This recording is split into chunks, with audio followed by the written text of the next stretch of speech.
Alexander, Catalina, Isabel, Jesús,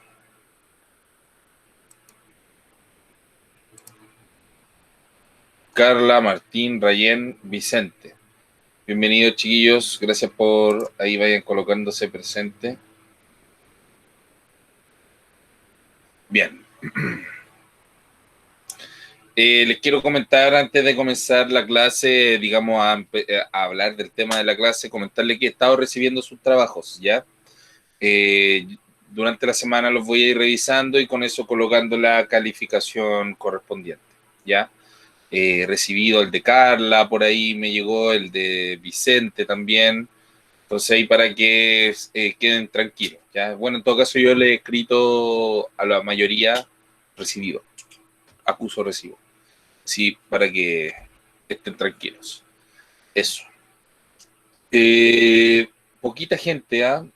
Poquita gente. Vamos a empezar igual. En honor al tiempo, vamos a comenzar. La clase de hoy, de todas formas, es relativamente cortita, ya que vamos a ver la tercera civilización más importante precolombina. Va a ser bien interesante, ya que es una civilización que nos toca o nos involucra directamente a nosotros. Estamos hablando ni más ni menos que del Imperio Inca. Esperemos un poquito, voy a preparar aquí para empezar a presentar.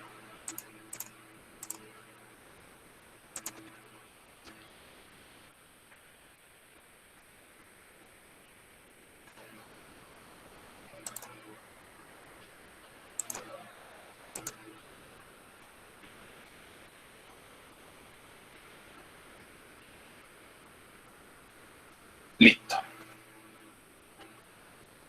Bien, jóvenes. Lo que nos corresponde ver el día de hoy es el Imperio Inca, ¿ya? La tercera civilización que gobernó y ocupó el territorio de América previo a la llegada de los españoles. El Imperio Inca es el más vasto y el más grande y el más complejo de los imperios precolombinos, ¿ya? Su caída se vio sujeta prácticamente a una subyugación política. El Inca decidió entregar el poder para que no mataran a su propio pueblo. Y es por eso que quizás países como Perú y Bolivia, que en su momento fueron el centro de este imperio y después el centro de la colonia española, a pesar de eso mantienen en su gran mayoría su población originaria, ¿ya? Perú, Bolivia, sobre todo, valoran mucho el indigenismo y sobre todo ellos, hay muchos descendientes directos, se ha mantenido la etnia, ¿me entiende? Sin embargo, por ejemplo, acá en Chile, a pesar de que nosotros tenemos el honor también de tener comunidades y gente que posee aún gran parte de su cantidad genética mapuche, hay algunas culturas que se fueron extinguiendo, como algunas del norte, por ejemplo, a pesar de que diaguitas y atacameños, aymaras, aún continúen, y en el sur, por ejemplo, los zonas, yaganes, etcétera, cahuéscar en general, se extinguieran, lamentablemente. Vamos a ver por qué este imperio es tan complejo, ya, y toda esta introducción de que hago casi como que si fuera el imperio romano.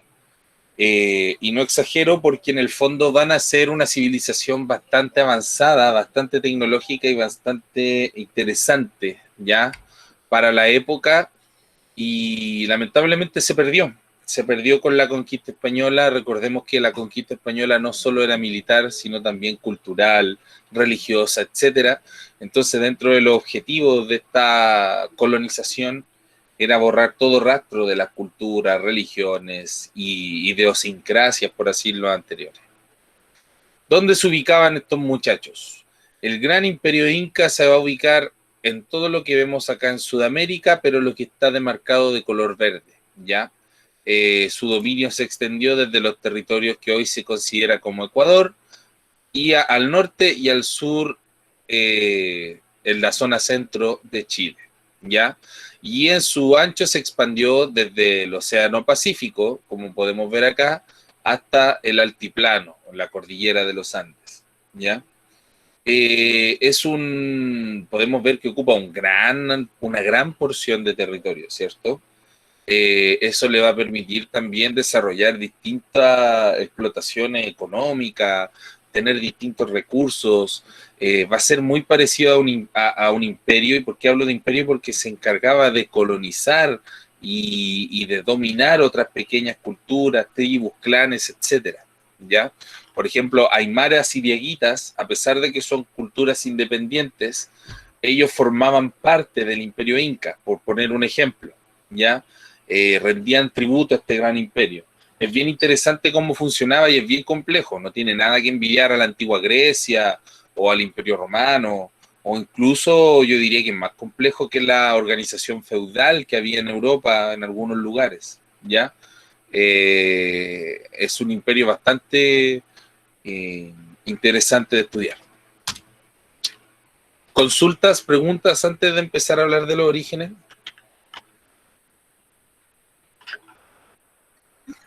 Profe, no es una pregunta Dígame. sobre la clase, pero cuando dijo que ella estaba Okay. revisando los trabajos, ¿a qué trabajos se Bueno, refería? en primera instancia, Isabel, todo lo que está en Classroom, ¿ya? Es de donde yo saco las calificaciones. Al trabajo al cual me refería es de todas estas personas que durante el semestre no han tenido conexión o no han realizado estos trabajos, pueden realizar una guía, la cual era bastante extensa y bastante complicada, ¿ya? Pero si usted ha ido respondiendo lo que está en Classroom, ya en la plataforma de Classroom, no debería haber ningún problema, ¿ya? Y eso va de igual manera para todos, ¿ok? De, to de Ah, todas pues formas, gracias. sus notas las pueden consultar en WebClass, que es la otra plataforma, ¿ya? Que ahí se pueden meter, ver sus notas, cómo van, ¿ya? Bien, seguimos. No hay dudas sobre el tema entonces, ¿cierto? Creo que no. Bien, en cuanto a orígenes, su cultura anterior corresponde a Tiahuanaco y Nazca, ¿ya? Son culturas altiplánicas que se caracterizan principalmente por adorar al sol y por, de cierta forma, rendir tributo a este, ¿ya? Una de las formas de rendir tributo, se piensa, es estas figuras que existen en el altiplano, en Nazca, Perú, ¿cierto? Y se caracterizan por tener estas formas como de animales, pájaros, etcétera. Un mono podemos ver por acá, ¿ya? Los conspiranoicos dicen que son señales para los extraterrestres o que los extraterrestres le hicieron. Hay historiadores que proponen, o etnólogos que proponen por otro lado, que son señalizaciones, ya a pesar de que los más grandes como este pájaro o el mono, que son gigantescos realmente, son como del tamaño de una cancha de fútbol, se piensa que son como un tributo al sol, ya como mostrándole a Inti, de cierta forma, que se llama el dios sol, eh, esta representación, digamos, y mostrándoselo a él como un tributo. Sin embargo, hay otras figuras que se encuentran presentes a lo largo de todo el territorio incaico que se consideran más como señalizaciones ya a los viajeros. Y ahí vamos a ver la importancia de los viajes también dentro de este imperio.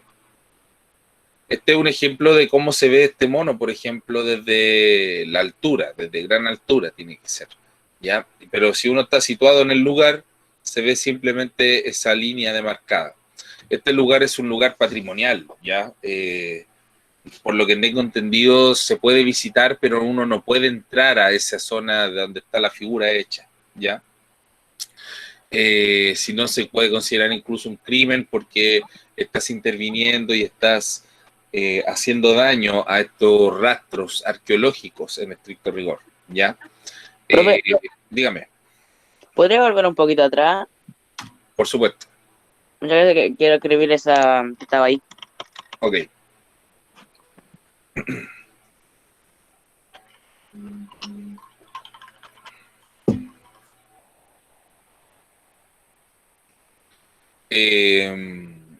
como les comentaba, se caracteriza principalmente entonces por ser gigante, ¿cierto? Y es por eso que plantea tantas dudas. A pesar de eso, como les comentaba, es una cosa patrimonial, cual está protegida por un montón de leyes. Nunca se le ocurra, muchachos, cuando visiten un país, hacer algo, dañar o tomar un trozo, hacer algo con una cosa que sea patrimonio de ese país, porque están protegidas por leyes y penas bastante severas en algunos casos. ¿Ya? Listo, profesor. Listo.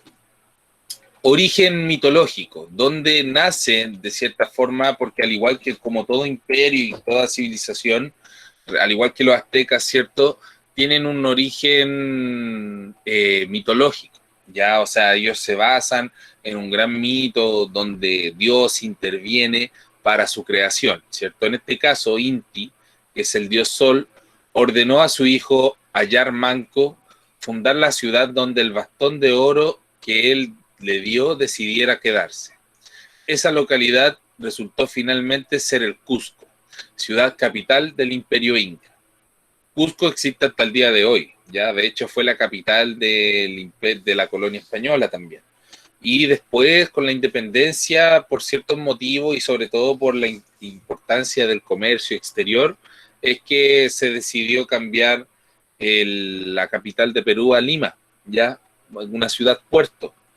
Eso fue decisión netamente política, administrativa, cuando ya Perú era un país independiente. Pero su capital, digamos, histórica es el Cusco, ¿ya? Ciudad capital del Imperio Inca. Ayar Manco civilizó a los humanos, pues fue el primer emperador Manco Cápac, que se llamaba, ¿cierto? El primer Inca. Y es por eso que ahí nace el nombre del Inca, ¿ya? El primer hombre va a ser el Inca, siempre.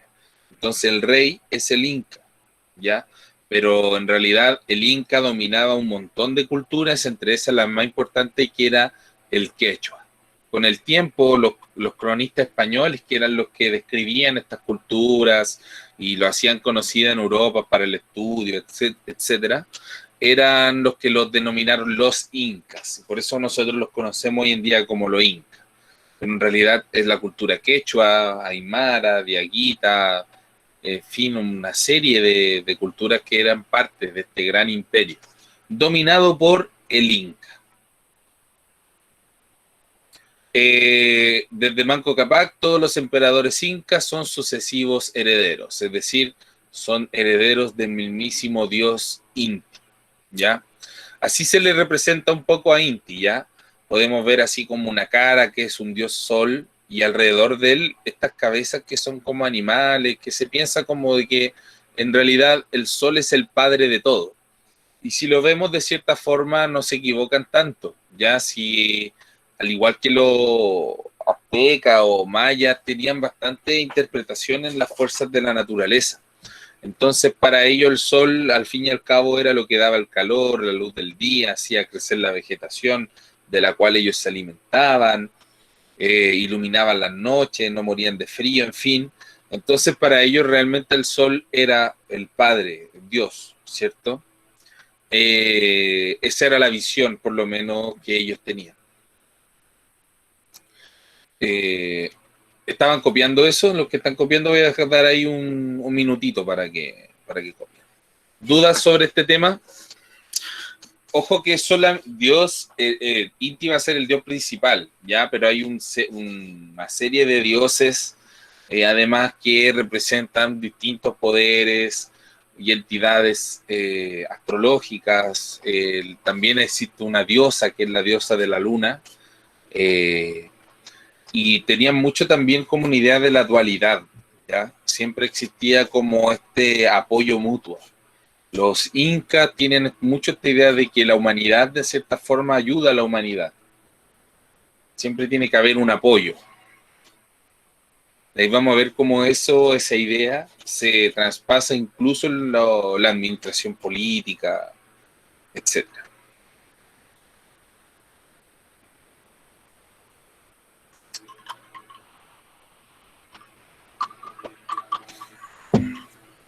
¿Seguimos?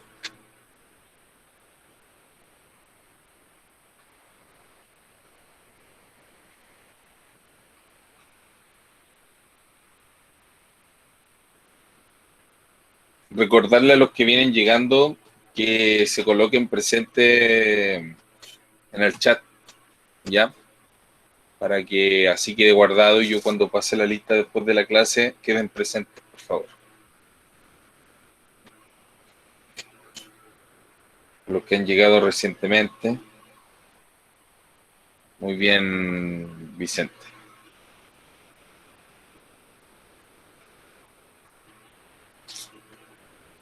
Bien, sigamos entonces.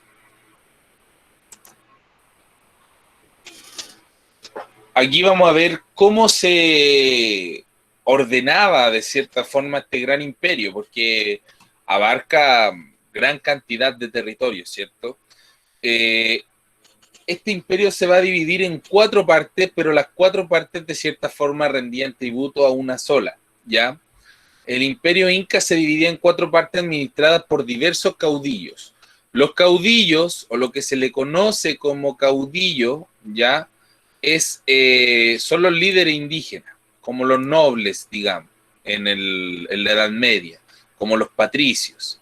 Entonces ellos se encargaban de dominar ciertas localidades, pero al fin y al cabo ellos rendían tributo al rey, o sea, al Inca, de igual forma, ¿ya? Un caudillo que dice es un líder indígena. Entonces podemos ver ahí un líder indígena.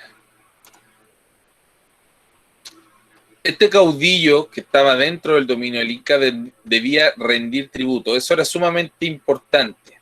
De ahí vamos a ver por qué. No es porque el Inca le gustaba juntar, digamos, de cierta forma habitaciones y enteras de tributos, sino porque vamos a ver que hay una forma de redistribuir ese tributo. ¿Qué pasaba si yo me negaba a rendir tributo al emperador? Se sometía militarmente, es decir, se conquistaba, tomaban prisioneros, etc. ¿Ya? Si no quería rendir tributo. Estas divisiones se va a dividir en 4 partes. Uy, se me perdió el mouse. Ahí está.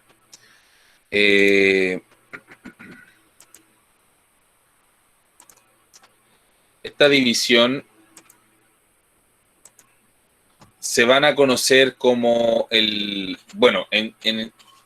imperio en sí, ellos lo llamaban como el Tahuantinsuyo, ¿ya? Y el Tahuantinsuyo se dividía en 4 partes. El Chinchasuyo, que va a ser esta zona azulita, la zona del Antisuyo, que vendría siendo como la zona norte, por así decirlo, el Contisuyo, que va a ser la zona central, y el Collasuyo, que va a ser la zona sur, donde sobre todo está territorio actualmente de nuestro país, ¿ya? Hasta prácticamente la zona del Valle Central. Hasta hoy en día se tienen ciertos misterios y dudas sobre asentamiento inca en la zona central. Algunos lo aseguran, otros tienen ciertas dudas. Pero lo que sí se tiene certeza es que no pudieron avanzar más allá debido a la presencia de los pueblos mapuche, que no permitió el avance quizás probablemente de los incas, ¿ya? Y a pesar de eso no se les pudo someter de forma militar. Interesante. A pesar de eso, el imperio se dividía en estas 4 partes y vamos a ver por qué. Todo tiene que ver un poco con este tema de rendir el tributo, ¿ya? ¿Dudas, preguntas sobre esto?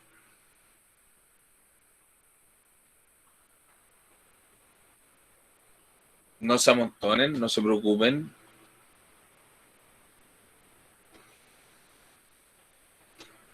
Las pueden escribir. No, profesor. Las pueden escribir también, si no, si andan tímidos, no quieren activar el micrófono. Yo lo entiendo.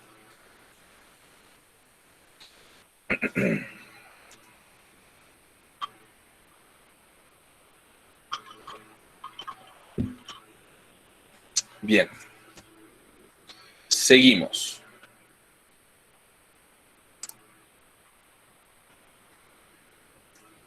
La administración del imperio va a ser algo bien importante, porque como vemos acá, es un gran territorio, ¿cierto? Un poquito, vamos a cambiar aquí. es un gran territorio y este territorio se va principalmente a destacar por el orden en su administración y su organización, simple pero muy eficiente.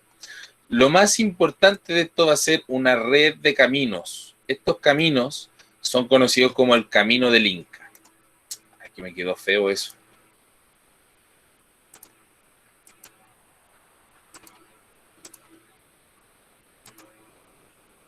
El Camino del Inca.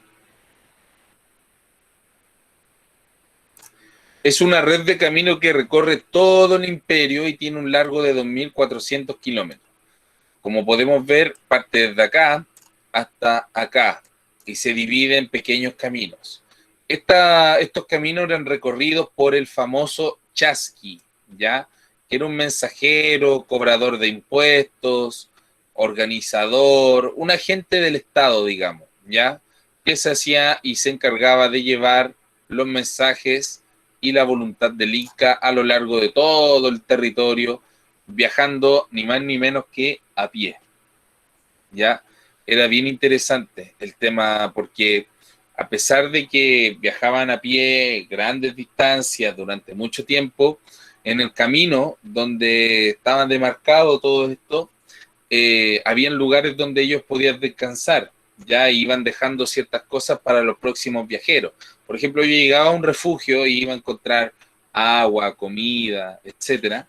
Entonces mi deber era, si yo llevaba ciertos recursos, también poder dejar una botellita con agua, algo para comer, para el próximo viajero que pasara.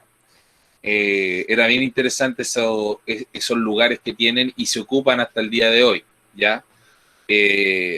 Algunos lo ocupan incluso para malos motivos como contrabandear ciertas cosas, ¿ya?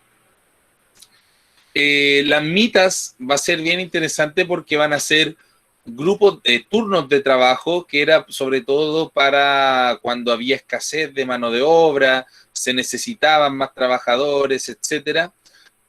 Se mandaba a ciertas personas como espérenme un poquito, ¿eh? ¿Qué está pasando? No, estamos en clase. Estos turnos de trabajo consistían en un relevo comunitario. Entonces había a veces que te mandaban a trabajar a un lugar, después a otro.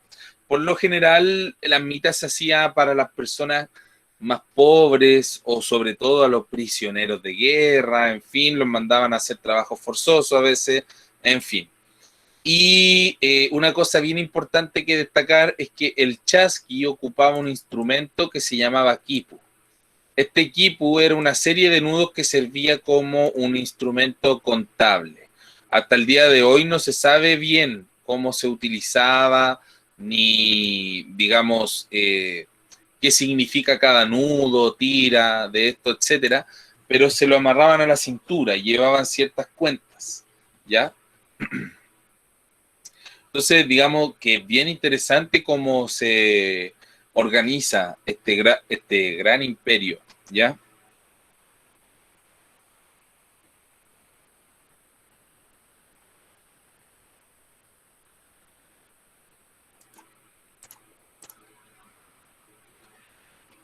Consultas, preguntas.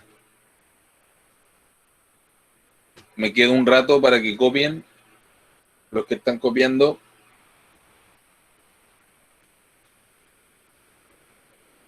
O todo ok, avanzo más.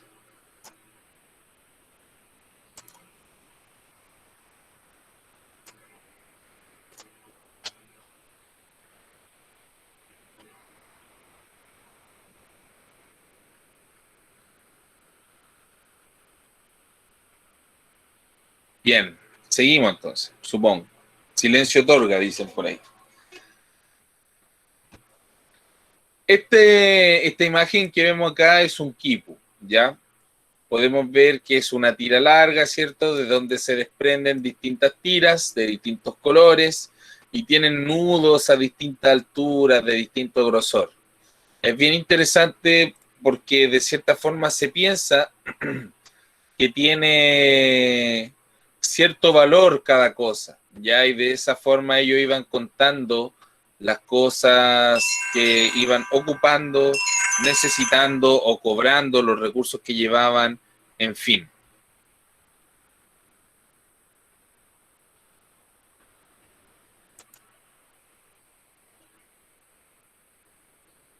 Qué raro que me llamen tanto.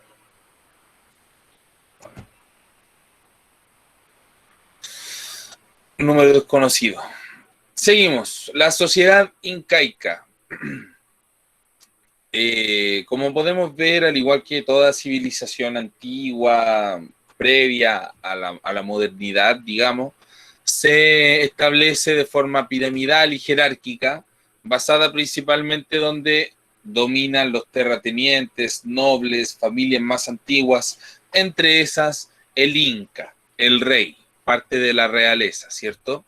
Luego viene la nobleza de sangre, que van a ser sus familiares cercanos, familia, primos, hermanos, señora, hijos, etcétera.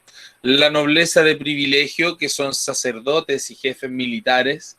Los sacerdotes, chamanes, etcétera, son muy importantes, al igual que en aztecas, mayas y toda civilización antigua. Recordemos que la religión en Roma, Grecia también era sumamente importante. En Egipto, ni hablar, Sumeria, en fin. Y la nobleza local, que van a ser estos caudillos, estos caciques, curacas, que son los reyes, no, mal dicho reyes, son los señores indígenas que mandan en las localidades pequeñas y que estaban sublevados, no dicho, subyugados al poder del rey, sometidos al poder del Inca, ¿ya? Luego viene el pueblo libre, que eran los campesinos que trabajaban para el Estado y tenían vínculos de reciprocidad. Esto era bien interesante porque, de cierta forma, yo trabajaba para el Estado. Si yo era un campesino, por ejemplo, que producía papas, y esas papas yo las rendía como tributo hacia el Estado, las mandaba hacia el imperio, ¿cierto? Y el imperio me mandaba a mí productos de otros lugares, de todo el imperio, ¿ya? Desde el mar, desde, no sé, de otra zona me mandaban maíz, de otra zona me mandaban tomates, etcétera. Y de esa forma había reciprocidad. Yo trabajaba para el imperio y el imperio trabajaba para mí. Y ninguna persona del imperio moría de hambre. Ya eso era bien interesante de cómo se llevaba a cabo ese sistema.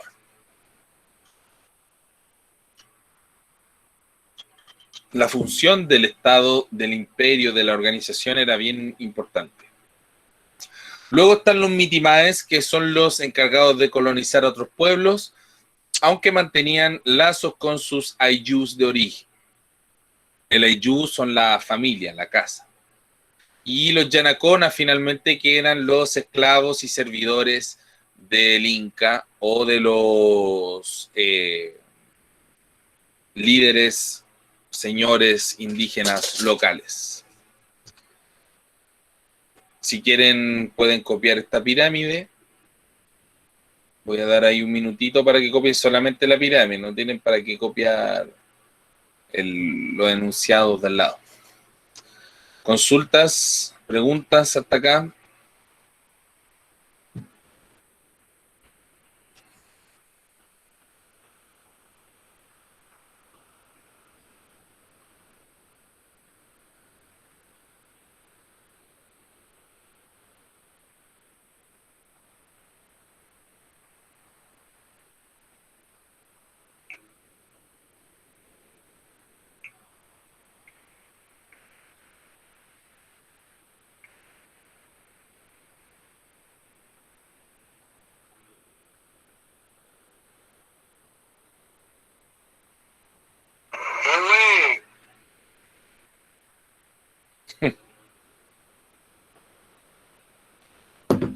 Bien.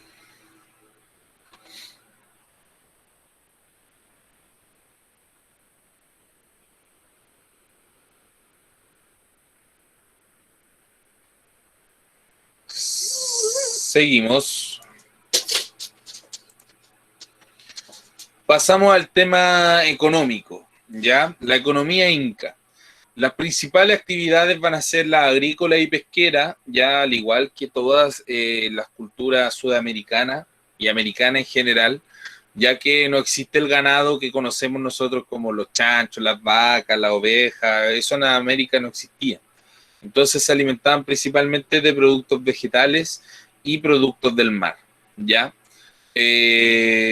Tenían camélidos como la alpaca, los guanacos, pero lo ocupaban más para la carga, como animales de carga, ¿ya? Rara vez comían. Sí comían cuyis, que son, por ejemplo, estos hámster gigantes que hay, comían de esto. Tenían un sistema agrícola bien interesante que se le conoce como el sistema agrícola de terrazas y se basaba principalmente en transformar los cerros, como ven, en cerros de Minecraft, ¿ya? No, lo que hacían era ir intercalando y haciendo como pequeños escalones, o escalones derechamente hablando, que eran estas terrazas de cultivo, donde ahí cultivaban, sembraban, y lo principal de esto y la gracia que tenía es que como estaban así alrededor del cerro, cuando llovía, cuando habían precipitaciones, el agua escurría y regaba todas las terrazas, aprovechaba de regar todas estas, además de la luz del sol que les llegaba de forma permanente. Entonces eso era bien interesante y les servía bastante para aumentar y tener buenas cosechas.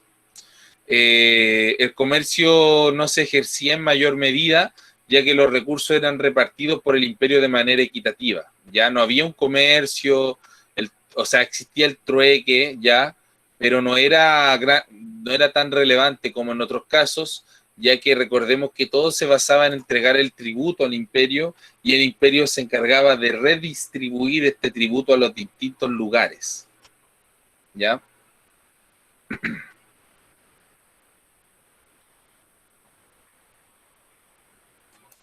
Y con eso terminamos. Dejo eso para que copien. Si no tienen mayores dudas, se pueden retirar, ¿ya? La clase duró muy poquito porque en realidad hubo 0 participación. Lamentable en realidad. Así que nada, eso. Nos vemos la próxima semana, muchachos. Que estén muy bien. Chau, chau. Chao, profe, que esté bien. Chao, profe. Chao. Chao, profesor. Chao.